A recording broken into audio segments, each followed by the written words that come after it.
التفكير الفلسطيني وفي مواجهة حرب التجويع والتنكيل والقتل والإجرام الإسرائيلي الذي بلغ ذروته بقانون إعدام الأسرى.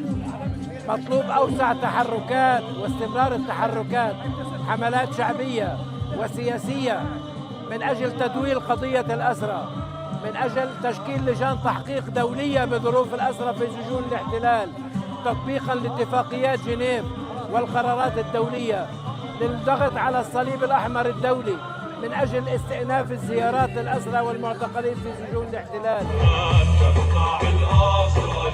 اليوم واجب على شعبنا، على قواه الوطنية، على مؤسساته الأهلية، على المؤسسات الحقوقية، على سلطته، على الجهات الرسمية، واجب أن ترتقي بأدائها إلى مستوى الأحداث ومستوى التحديات التي تواجه شعبنا وأسرانا البواسل.